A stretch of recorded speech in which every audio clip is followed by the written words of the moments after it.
I was in the office seeing a patient who had a lot of questions, and I'm having this stabbing pain in my side, and I finally get through the patient visit and immediately go to my office and lay down on the ground because I feel like I'm dying. So they put me in a wheelchair, wheeled me to the emergency room. Turns out I had a kidney stone. I ended up having to stay the night and then eventually had to have the kidney stone removed. And I would say that the people who took care of me were amazing. Even down to, well, everybody. The people who took out the trash, the people who brought me my food, the nurses, the physician assistants who checked on me, the physicians who came and checked on me. Everybody wanted to make sure that I was okay. I felt like the people who took care of me, this hospital knows how to do patient care. They know how to take care of me. Shortly after that, my father ended up needing to be hospitalized.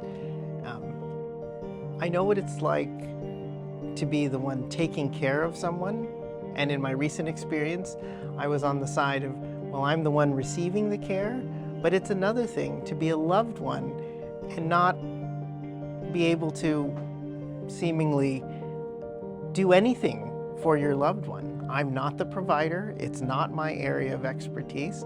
I'm not the patient.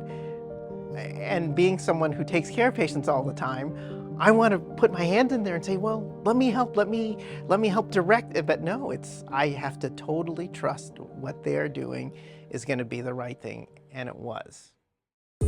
Through my eyes, his experience also went very smoothly. He had to be in the ICU for several days to make sure he was all right, but he eventually went from ICU to the regular floor and then was able to go home. Because of the care they delivered, I was able to spend another Christmas with my father, with my family, all together. And I decided, I think I want to message the people who took care of him and just let them know that I appreciate what they did. What I wanted them to know was that I was sitting in church at Christmas time with my dad, and had it not been for their actions, there's a pretty good chance he may not have been there.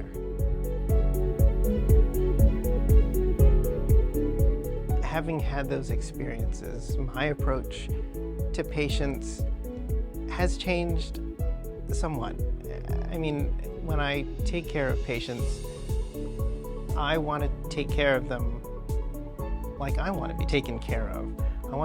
I try to treat them as if they were my family member, if they were my dad, if they were my brother or my mom or my wife. What would I want for them? Well, that's what I want for Mrs. Smith.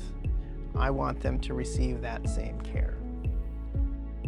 If we could deliver care the way that I have witnessed it as a family member and as a patient, then I think our patients would be better for it. And I think if we continue to fulfill the mission, one patient at a time, then we'll make an impact on the community. Because I think if we're going to make a difference in the community, it starts with one interaction at a time.